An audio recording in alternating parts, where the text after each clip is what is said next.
नमस्कार, मैं अमित भोबिया। दोस्तों, अगर मैं आपको कहूं कि ये तीनों मशीनें आपके लिए कमाई का एक अच्छा रास्ता बना सकती हैं, तो आपको कैसा लगेगा? हर कोई चाहेगा कि हमें डेली कमाई का एक साधन मिल जाए। बिल्कुल ऐसा ही काम ये मशीनें करेंगी। ये काम क्या करेंगी, पहले वो समझते हैं और काम कैसे करेंगे।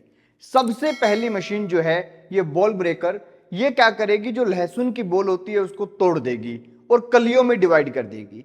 फिर जो ये मशीन है जिसे हम कहते हैं गार्लिक पीलिंग मशीन, ये उसी लहसुन के ऊपर के छिलके को उतार देगी और उसके बाद में जो ये मशीन है इसके ऊपर आप उस छिले हुए लहसुन को एक पैकेट में डालकर तोल लेंगे और फिर उस पैकेट को आपको बाजार में बेचना है। अब आप ये करेंगे कैसे, यही आज हम समझते हैं। मैं आपको बता दूं दोस्तों, ये जो बिजनेस है इसे आप 1 लाख रुपए से लेके 20 लाख रुपए तक स्टार्ट कर सकते हैं। वो आप पे डिपेंड करता है कि कितना ज्यादा काम करने वाली मशीन आप खरीदते हैं। अब रही बात कि हम इसके ऊपर काम कैसे करेंगे और ये लहसुन छीलकर हम बेचेंगे किसको, तो आप एक चीज नोट कीजिए।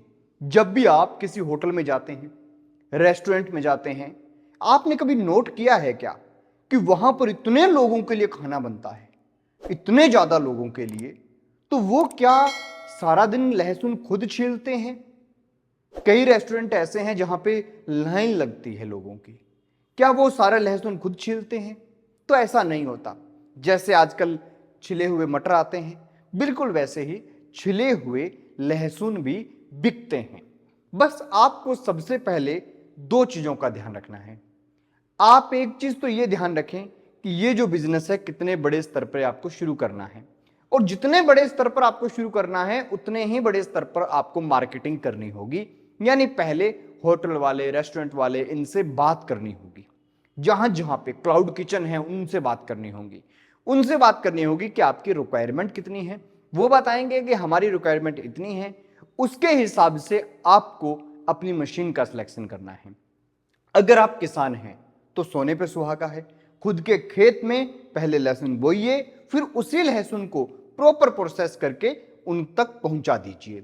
और आप थोड़े बिजनेसमैन टाइप आदमी हैं, अच्छी खासी पूंजी आपके पास है, तो आप इस काम को थोड़ा और एक्सटेंड कर लीजिए। आपने सुना होगा गार्लिक पेस्ट बाजार में मिलता है, आपने सुना होगा ऑनियन पेस्ट मिलता है, तो इन्हीं से छिलवा कर मशीनों से और फिर उसे पेस्ट के रूप में कन्वर्ट करके खुद की पैकिंग करके भी आप बेच सकते हैं। तो कुल मिलाकर बात यह है कि ये जो मशीन है, जो 1 लाख रुपए का प्रोजेक्ट है, वो मशीनें जिसमें सारी मशीनें मिला के 1 से 1.5 लाख रुपए के बीच में आ जाएंगी, वो मशीनें लगभग एक आदमी जितना लहसुन पूरे दिन में छीलता है उतना लहसुन आधे घंटे में छील देती है। एक आदमी दिन में 10 घंटे काम करता है, तो ये मशीनें आप ये समझ लीजिए, वैसे तो 24 आवर्स काम कर सकते हैं, लेकिन हम ये मान के चलते हैं कि ये भी 10 घंटे अगर काम करे तो लगभग 20 आदमी जितना लहसुन छीलेंगे उतना लहसुन ये 10 घंटे में छील देगी। और इसका मतलब हुआ कि अगर 20 लोगों की जो दिहाड़ी है उसको गुना किया जाए तो पर डे आपको उतना पैसा तो आराम से बन जाएगा। और लहसुन की क्वालिटी पर, उन सब चीजों पे अलग लेवल है, अलग चीज है। तो कुल मिलाकर मेरी आपसे यही गुजारिश है कि अगर आप किसान हैं, छोटे किसान हैं, तो जरूर इस प्रोसेसिंग के काम में घुसिए और अच्छा खासा मुनाफा कमाइए। तो दोस्तों, प्रोसेसिंग की दुनिया में घुसिए, अच्छा काम है। आप आलू उगाते हैं खेत में, 1 किलो आलू से एक रेडी वाला 50 समोसे बना के बेच देता है, और आपका वो एक आलू केवल मात्र 1 समोसे के रेट में, 1 किलो आलू 1 समोसे के रेट में भी नहीं बिक पाता। उसके पीछे का कारण है हम प्रोसेसिंग नहीं करते। खैर, ये काम शुरू कर दीजिए। अगर इच्छा हो तो इसके बारे में जो भी कमेंट हो कमेंट बॉक्स में जरूर बताएं।